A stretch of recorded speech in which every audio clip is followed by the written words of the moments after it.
My dear friends and professionalist, I am Uday Singh advocate speaking. ನೀವೆಲ್ಲರೂ ಸಹ ನನ್ನ ಚಾನಲ್ ಅನ್ನು ನೋಡ್ತಾ ಇದ್ದೀರಿ ಅಂತ ನಾನು ಅಂದ್ಕೊಂಡಿದ್ದೀನಿ. ಶೇರ್ ಮಾಡಿ, ಲೈಕ್ ಮಾಡಿ, ಕಮೆಂಟ್ ಮಾಡಿ, ಮತ್ತು ನನ್ನ ಚಾನಲ್ಗೆ ಇನ್ನೂ ಯಾರು ಸಬ್ಸ್ಕ್ರೈಬ್ ಆಗಿಲ್ಲ ನೀವೆಲ್ಲರೂ ಸಬ್ಸ್ಕ್ರೈಬ್ ಆಗ್ಬೇಕಂತ ಕೇಳ್ಕೊಳ್ತಾ, ಇವತ್ತು ನಾನು ಇನ್ನೊಂದು ವಿಷಯವನ್ನು ತೆಗೆದುಕೊಂಡು ನಿಮ್ಮ ಮುಂದೆ ಬಂದಿದ್ದೀನಿ. ಇವತ್ತು ನಾನು ಆಯ್ಕೆ ಮಾಡ್ಕೊಂಡಿರ್ತಕ್ಕಂಥ ವಿಷಯ ಅಂತಂದ್ರೆ ಆರ್ಡರ್ 6 ರೂಲ್ 17 ಅಡಿ ಒಳಗಡೆ amendment of the plaint and pleadings and WS ಹೇಗೆ ಮಾಡಲಾಗ್ತದೆ ಅನ್ನೋದ್ರ ಬಗ್ಗೆ ಈ ವಿಡಿಯೋ ಬಗ್ಗೆ ಒಂದಿಷ್ಟು ತಿಳಿಸ್ಕೊಡ್ಲಿಕ್ಕೆ ಪ್ರಯತ್ನ ಮಾಡ್ತಾ ಇದ್ದೀನಿ.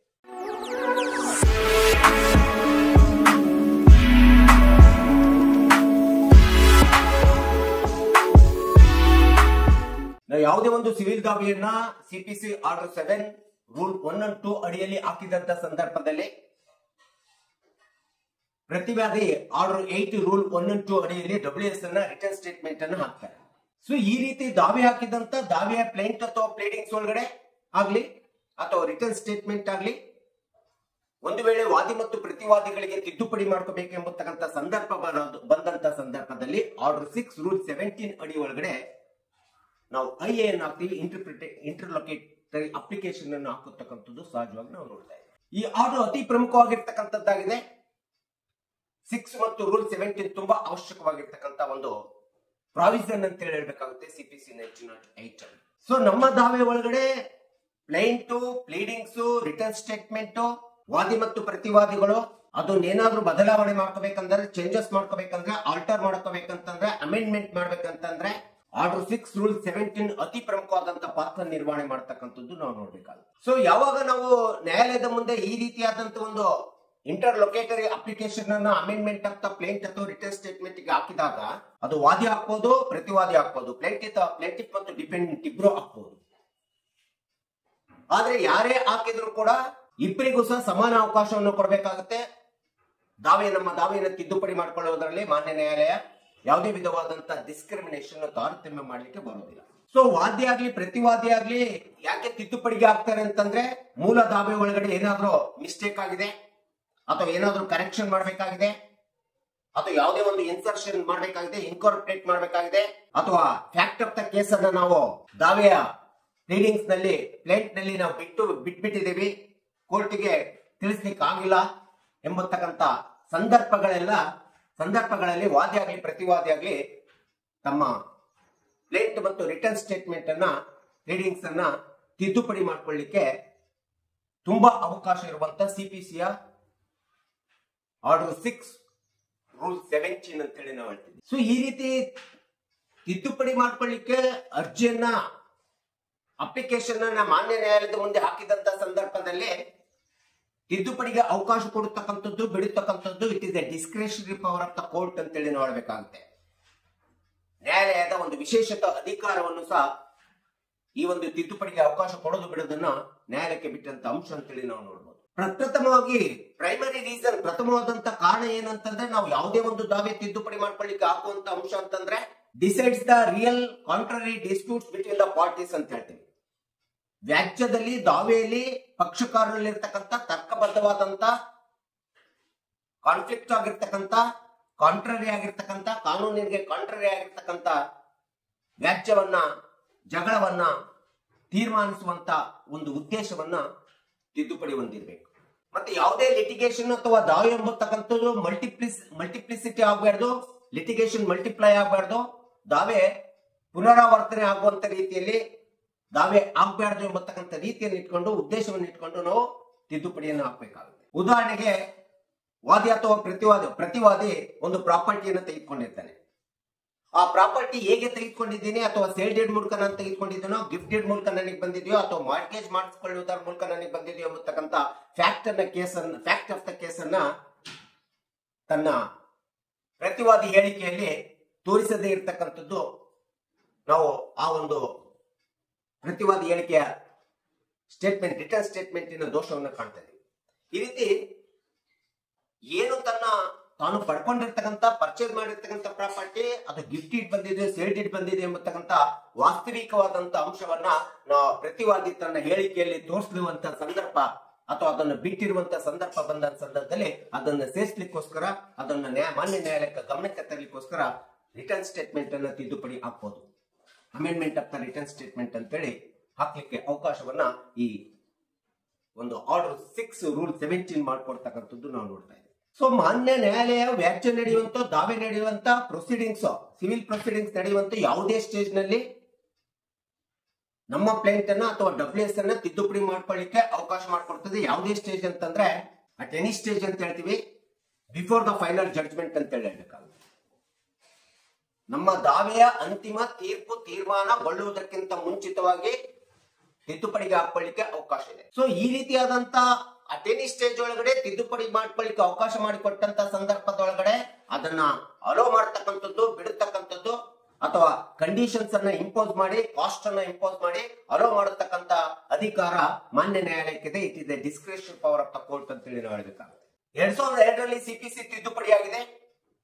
ಆ ಒಂದು CPC ತಿದ್ದುಪಡಿ ಪ್ರಕಾರ ನಾವೇನಾದ್ರೂ ನಮ್ಮ ಪ್ಲೇಂಟ್ ಅನ್ನ ಅಥವಾ WS ಅನ್ನ ತಿದ್ದುಪಡಿಗೆ ಹಾಕೋಬೇಕಾದ್ರೆ ವಿಚಾರಣೆ ಪ್ರಾರಂಭ ಆಗೋದಕ್ಕಿಂತ ಮುಂಚೆ ಹಾಕೋಬೇಕಂತ ಹೇಳ್ತದೆ. Before starting the trial of evidence ಅಂತ ಹೇಳ್ತೀವಿ. ಒಂದು ವೇಳೆ ವಿಚಾರಣೆ ಪ್ರಾರಂಭ ಆದ್ಮೇಲೆ ಹಾಕೊಳ್ತೀವಿ ಅಂತಂದ್ರೆ ಡ್ಯೂ ಡಿಲಿಜೆನ್ಸಿಯನ್ನು ನಾವು ತೋರಿಸಬೇಕಾಗುತ್ತೆ. ಅಂದ್ರೆ ನಾವು ಈ ಮೊದಲೇ ನ್ಯಾಯಾಲಯದ ಗಮನಕ್ಕೆ ತಂದಿಲ್ಲ ಎಂಬತಕ್ಕಂಥ ಡ್ಯೂ ಡಿಲಿಜೆನ್ಸಿಯನ್ನು ನಾವು ತೋರಿಸಿದಂತ ಸಂದರ್ಭದಲ್ಲಿ ನಮ್ಮ ತಿದ್ದುಪಡಿಗೆ ಮಾನ್ಯ ನ್ಯಾಯಾಲಯ ಅವಕಾಶ ಕೊಡ್ತದೆ. ಅಂದ್ರೆ ವಿಚಾರಣೆ ಪ್ರಾರಂಭ ಆಗುವುದಕ್ಕಿಂತ ಮುಂಚಿತವಾಗಿ ನಾವು ಈ ವಿಷಯವನ್ನ ಗಮನಕ್ಕೆ ತಂದಿಲ್ಲ ಎಂಬತಕ್ಕಂಥ ಒಂದು ಕನ್ವೀನಿಯನ್ಸ್ ಅನ್ನು ಕೋರ್ಟಿಗೆ ಮಾಡಬೇಕಾಗುತ್ತೆ. ಸೊ ವಾದಿಯಾಗ್ಲಿ ಪ್ರತಿವಾದಿಯಾಗ್ಲಿ ಈ ರೀತಿಯಾದಂತ ತಿದ್ದುಪಡಿ ಮಾಡ್ಕೊಳ್ಳಿಕ್ಕೆ ಹಾಕುವಂತ ತಿದ್ದುಪಡಿಯ ಉದ್ದೇಶ ಏನಿದೆ, purpose of amendment pleadings WS, it should not delay the case, it should not drag the case of the opposition parties. ವಿರೋಧ ಪಕ್ಷಕಾರರಿಗೆ ತೊಂದರೆ ಆಗಬೇಕು, ಅವರ ಮುಕದ್ದಮೆಯನ್ನ ನಿಧಾನಗತಿಯಲ್ಲಿ ಮಂದಗತಿಯಲ್ಲಿ ಹೋಗುವಂತ ರೀತಿಯಲ್ಲಿ ಮಾಡಬೇಕು ಅಥವಾ ಕೇಸನ್ನ ಡ್ರ್ಯಾಗ್ ಮಾಡಬೇಕು, ಹಿಂದಕ್ಕೆ ಸರಿಸಬೇಕು ಎಂಬತಕ್ಕಂತ ಉದ್ದೇಶವನ್ನು ಇಟ್ಕೊಂಡು ಯಾವುದೇ ರೀತಿಯಾದಂತ ತಿದ್ದುಪಡಿಗೆ ಅವಕಾಶ ಇಲ್ಲ ಅಂತೇಳಿ ನಾವು ಮಾನ್ಯ ನ್ಯಾಯಾಲಯ ಹೇಳ್ತೇವೆ. ಸೊ ಹೀಗೆ CPC ಆರ್ಡರ್ 6 ರೂಲ್ 17 ಪ್ರಕಾರ ಕೆಲವೊಂದು ಕಂಡೀಷನ್ಸ್ ಗಳ ಪ್ರಿನ್ಸಿಪಲ್ಸ್ ಗಳ ಆಧಾರದ ಮೇಲೆ ಮಾನ್ಯ ನ್ಯಾಯಾಲಯ ಯಾವ ಯಾವ ಸಂದರ್ಭದಲ್ಲಿ ತಿದ್ದುಪಡಿಗೆ ಅವಕಾಶ ಕೊಡುತ್ತದೆ, what are the conditions and principles it has been imposed ಅಂತೇಳಿ ನಾನು ಒಂದಿಷ್ಟು ಹೇಳಿಕೆ ಇಷ್ಟಪಡ್ತಾ ಇದ್ದೇನೆ. ನಾನು ಈಗಾಗಲೇ ಹೇಳಿದ ಪ್ರಕಾರ ವ್ಯಾಜ್ಯ ಎಂಬತಕ್ಕಂಥದ್ದು ಪಕ್ಷಕಾರರಲ್ಲಿ ಇರ್ತಕ್ಕಂಥ ವಾಸ್ತವವಾದಂತ ಕಾಂಟ್ರರಿ ಡಿಸ್ಪ್ಯೂಟ್ಸ್ ಅನ್ನ ರಿಸಾಲ್ವ್ ಮಾಡಲಿಕ್ಕೆ ತಿದ್ದುಪಡಿ ಮಾಡಿಕೊಂಡಾಗ ಆ ಸಂದರ್ಭದಲ್ಲಿ ಮಾನ್ಯ ನ್ಯಾಯಾಲಯ ನಮ್ಮ ತಿದ್ದುಪಡಿಯನ್ನು ಅಲೋ ಮಾಡುತ್ತದೆ. ಇನ್ನ ಎರಡನೇ ಒಂದು ಅಂಶ ಅಂತಂದ್ರೆ, ನಾವು ಯಾವುದೇ ತಿದ್ದುಪಡಿ ಹಾಕಿಕೊಂಡಂತ ಸಂದರ್ಭದಲ್ಲಿ ನಮ್ಮ ತಿದ್ದುಪಡಿಯ ಮೂಲಕ ಆರಿಜಿನ್ ಆಫ್ ಸೂಟ್ ಏನಿದೆ, nature of origin of suit ಏನಿದೆ, ವ್ಯಾಜ್ಯದ ದಾವೆಯ ಮೂಲ ಸ್ವರೂಪಕ್ಕೆ ಧಕ್ಕೆ ಬರದೇ ಇರತಕ್ಕಂಥ ರೀತಿಯಲ್ಲಿ ತಿದ್ದುಪಡಿ ಇರಬೇಕು. ಇನ್ನು ಮೂರನೇದಂತಂದ್ರೆ, ನಾವು ದಾವೆಯನ್ನು ಹಾಕಿಕೊಂಡ ಸಂದರ್ಭದಲ್ಲಿ ಕಾಸ್ ಆಫ್ ಆಕ್ಷನ್ ಏನಿರ್ತದಲ್ಲ, ಆ ಕಾಸ್ ಆಫ್ ಆಕ್ಷನ್ ವಾದಿದಿರ್ಲಿ ಪ್ರತಿವಾದಿಯ ಕಾಸ್ ಆಫ್ ಆಕ್ಷನ್ ಗೆ ಇಟ್ ಶುಡ್ ನಾಟ್ ಇನ್ಕನ್ಸಿಸ್ಟೆಂಟ್ ಇರ್ತದಲ್ಲ, ಆ ಕಾಸ್ ಆಫ್ ಆಕ್ಷನ್ ಕಾನೂನಿಗೆ ತಕ್ಕಬದ್ಧ ರೀತಿಯಲ್ಲಿ ನಮ್ಮ ತಿದ್ದುಪಡಿ ಇರಬಾರ್ದು.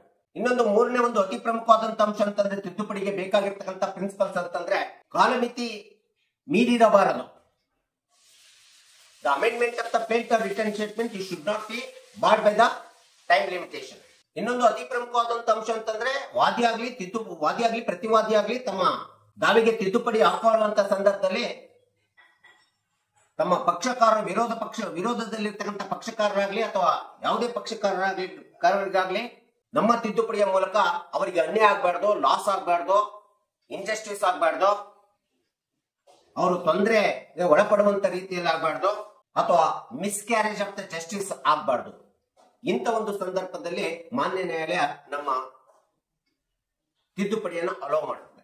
ನಾನು ಈಗಾಗಲೇ ಹೇಳಿದ ಪ್ರಕಾರ due diligence it must be shown if trial already happened ಅಥವಾ if trial after the trial. Due diligence ಒಳಗಡೆ ನಾವು ಪ್ರೂಫ್ ಮಾಡಬೇಕಾಗುತ್ತೆ. Possible to fair earlier test ಅಂತ ಹೇಳ್ತೀವಿ. ಇಲ್ಲಿ ಮಾನ್ಯ ನ್ಯಾಯಾಲಯ ಸ್ಟ್ರಿಕ್ಟ್ ರಿಕ್ವೈರ್ಮೆಂಟ್ ಅನ್ನು ಆಗ್ತದೆ, ಸ್ಟ್ರಿಕ್ಟ್ ಕಂಡೀಷನ್ಸ್ ಗಳನ್ನ ಆಗ್ತದೆ. ಸುಲಭವಾಗಿ ಸರಳವಾಗಿ ಐಯನ್ನು ಅಲೋ ಮಾಡೋದಿಲ್ಲ. ಆದ್ರೆ ಟ್ರಯಲ್ ಪ್ರಾರಂಭ ಆಗೋದಕ್ಕಿಂತ ಮುಂಚೆ ನಾವು ತಿದ್ದುಪಡಿ ಹಾಕೊಂಡಿದ್ರೆ ಲಿಬರಲ್ ಅಪ್ರೋಚ್ ನಲ್ಲಿ ಮಾನ್ಯ ನ್ಯಾಯಾಲಯ ನಮ್ಮ ಐಯನ್ನು ಅಲೋ ಮಾಡುತ್ತದೆ. ಕೆಲವೊಂದು ಸಂದರ್ಭದಲ್ಲಿ ನಾವು ಲ್ಯಾಂಡ್ ಅನ್ನ ಶೂಟ್ ಶೆಡ್ಯೂಲ್ ಪ್ರಾಪರ್ಟಿ ಲ್ಯಾಂಡ್ ಅನ್ನ ಕೆಲವು ಬಿಟ್ಟಿರ್ತೀವಿ. ಅಂತ ಒಂದು ಶೂಟ್ ಶೆಡ್ಯೂಲ್ ಪ್ರಾಪರ್ಟಿ ಲ್ಯಾಂಡ್ ಅನ್ನ ಬಿಟ್ಟಂತ ಸಂದರ್ಭದಲ್ಲಿ ಅದನ್ನೇ ಆಡ್ ಮಾಡ್ಲಿಕ್ಕೂ ಕೂಡ ತಿದ್ದುಪಡಿ ಮಾಡಬಹುದು. And adding the relief of the permanent injection ಅನ್ನ ನಾವು ರಿಲೀಫ್ ಕೇಳಬೇಕಾಗಿದೆ. ನಾನು ಈ ಮೊದಲು ಕೇಳಿರಲಿಲ್ಲ ಎಂಬತಕ್ಕಂಥ ಸಂದರ್ಭದಲ್ಲ ಸಹ ನಾವು ಪ್ಲೇಂಟ್ ಅಥವಾ ಪ್ಲೇಟಿಂಗ್ಸ್ ಮತ್ತು ರಿಟರ್ನ್ ಸ್ಟೇಟ್ಮೆಂಟ್ ಅನ್ನು ತಿದ್ದುಪಡಿ ಮಾಡಿಕೊಳ್ಳಿಕ್ಕೆ ಅವಕಾಶ ಇದೆ. ಅಥವಾ ಯಾವುದೇ ಒಂದು ಕ್ಲಾರಿಕಲ್ ಮಿಸ್ಟೇಕ್ಸ್ ಇರಬಹುದು. Correctness of the clerical mistake, legal grounds ಯಾವುದೇ ತಪ್ಪುಗಳನ್ನ ನಾವು ಸರಿಪಡಿಸಬೇಕಾದ್ರೆ ತಿದ್ದುಪಡಿಯನ್ನು ಹಾಕೊಳ್ಳಿಕ್ಕೆ ಅವಕಾಶ ಇದೆ. ಹೀಗಾಗಿ ಆರ್ಡರ್ 6 ರೂಲ್ 17 ಎಂಬತಕ್ಕಂಥದ್ದು plaint, pleadings, WS, return statement ಅನ್ನ ತಿದ್ದುಪಡಿ ಮಾಡಿಕೊಳ್ಳುವುದರ ಜೊತೆಗೆ ಮಾನ್ಯ ನ್ಯಾಯಾಲಯ it shall be maintain the balance between the parties ಅಂತ ಹೇಳಿ ಹೇಳ್ತಿದೆ. ಇದರಿಂದ ವಾದಿ ಮತ್ತು ಪ್ರತಿವಾದಿಗಳ ದಾವಿಯನ್ನು ಒಂದು ಬ್ಯಾಲೆನ್ಸ್ ಮೇಂಟೈನ್ ಮಾಡ್ತಕ್ಕಂಥದ್ದು, ವ್ಯಾಜ್ಯವನ್ನ ಬ್ಯಾಲೆನ್ಸ್ ಮೇಂಟೈನ್ ಮಾಡಲಿಕ್ಕೆ ಮಾನ್ಯ ನ್ಯಾಯಾಲಯಕ್ಕೆ ಅನುಕೂಲ ಆಗ್ತದೆ. ಆರ್ಡರ್ 6 ರೂಲ್ 17 ಎಂಬತಕ್ಕಂಥದ್ದು tool of the justice but not weapon to for delaying the case or dragging the case. We should not use it as a weapon to delaying the case or dragging the case opposite party. ಇದು ನ್ಯಾಯ ಪಡ್ಕೊಳ್ಳಿಕ್ಕೆ ಇರ್ತಕ್ಕಂಥ ಒಂದು tool ಅಂತ use ಮಾಡಬೇಕಾಗುತ್ತೆ, ವಾದಿ ಆಗಲಿ ಪ್ರತಿವಾದಿ ಆಗಲಿ. ಆದ್ರೆ ಪಕ್ಷಕಾರರ ಮುಕದ್ದಮೆಯನ್ನ ಹಿಂದೆ ಎಳೆಯಲಿಕ್ಕೆ ಅಥವಾ ಡಿಲೇ ಮಾಡಲಿಕ್ಕೆ, ಡ್ರ್ಯಾಗ್ ಮಾಡಲಿಕ್ಕೆ ಒಂದು ವೆಪನ್ ಅಂತೇಳಿ ಉಪಯೋಗಿಸಬಾರ್ದು ಅಂತೇಳಿ ಈ ಒಂದು ಸ್ಪಷ್ಟವಾದಂತ ಪ್ರಾವಿಧಾನ ನಮಗೆ ಮಾನ್ಯ ನ್ಯಾಯಾಲಯದಲ್ಲಿ ಹೇಳಲಾಗ್ತದೆ. ಸೊ ಎಲ್ಲಾ ಸಂದರ್ಭಗಳಲ್ಲಿ ನಾವು ತಿದ್ದುಪಡಿ ಹಾಕಿಕೊಂಡಂತ ಸಂದರ್ಭದಲ್ಲಿ ಮಾನ್ಯ ನ್ಯಾಯಾಲಯ ಕೋರ್ಟ್ ಫೇರ್ ಟ್ರಯಲ್ ಅನ್ನ ಕಂಡಕ್ಟ್ ಮಾಡ್ತದೆ. ಕೆಲವೊಂದು ಸಂದರ್ಭದಲ್ಲಿ ಸ್ಟ್ರಿಕ್ಟ್ ಕಂಟ್ರೋಲ್ ಅನ್ನ ಮಾಡ್ತದೆ. ಅದು especially after the trial begins ಆದ್ಮೇಲೆ ನಾವೇನಾದ್ರು ಹಾಕೊಂಡಾಗ ಸ್ಟ್ರಿಕ್ಟ್ ಕಂಟ್ರೋಲ್ ಅನ್ನು ಮಾಡ್ತದೆ. ಇಟ್ ಕ್ಯಾನ್ ಬಿ ಹಿಯರಿಂಗ್ ಗೆ ಇರ್ತದೆ, ಅಪೋಸಿಷನ್ ಪಾರ್ಟಿ ಅಬ್ಜೆಕ್ಷನ್ ಗೆ ಕಳಿಸ್ತದೆ, ಅಪೋಸಿಷನ್ ಪಾರ್ಟಿ ಅಬ್ಜೆಕ್ಷನ್ ಹಾಕಿ ಹಿಯರಿಂಗ್ ಆಗಿ ನಂತರ ಅದು ಫೈನಲ್ ಆಗಿ ನಮ್ಮ ಇಂಟರ್ಲೊಕೇಟರಿ ಅಪ್ಲಿಕೇಶನ್ ಅನ್ನ ಅಲೋ ಮಾಡತಕ್ಕಂಥದ್ದು ನಾವು ನೋಡ್ತಾ ಇದೀವಿ. ಸೊ ಇಂಪಾರ್ಟೆಂಟ್ ಕೇಸ್ ಲಾಸ್ ಅನ್ನ ನಾವು ಈ ಒಂದು ಆರ್ಡರ್ 6 ರೂಲ್ 17 ನಲ್ಲಿ ನೋಡ್ತಾ ಹೋದ್ರೆ, ಬಲ್ದೇವ್ ಸಿಂಗ್ ವರ್ಸಸ್ ಮನೋಹರ್ ಸಿಂಗ್ 2006 6 SCC 498 ಇದೊಂದು ಅತಿ ಪ್ರಮುಖವಾದಂತ ರೆಫರೆನ್ಸ್ ಕೇಸು. ಇನ್ನೊಂದು ಅಂತಂದ್ರೆ Revajeetu builders and Narayana Swamy 2009 10 SCC 84. ಈ ಎರಡು ಕೇಸ್ ಲಾಸ್ಗಳು ನಮಗೆ amendment of the plaint to pleadings and WS ಇದ್ರ ಬಗ್ಗೆ ಸ್ಪಷ್ಟವಾದಂತ ಒಂದು ರೆಫರೆನ್ಸ್ ಕೇಸ್ ಲಾಸ್ ಅನ್ನ ನಾವು ನೋಡಿದಾಗ ನಮಗೆ ಇದು ಸಂಪೂರ್ಣವಾದಂತ ವಿವರಣೆ ವಿಶ್ಲೇಷಣೆ ಸಿಗ್ತದೆ ಅಂತೇಳಿ ಹೇಳ್ತಾ,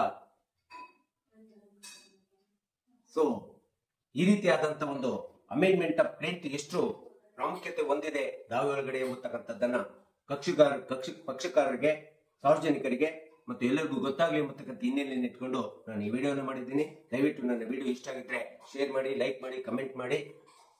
ಸೊ ಇವತ್ತಿನ ವಿಷಯಕ್ಕೆ ವಿರಾಮ ಹೇಳ್ತೀನಿ. ನಾನು ಇನ್ನೊಂದು ವಿಷಯ ತೆಗೆದುಕೊಂಡು ನಿಮ್ಮ ಮುಂದೆ ಬರ್ತೀನಿ. ಜೈ ಹಿಂದ್, ಜೈ ಕರ್ನಾಟಕ.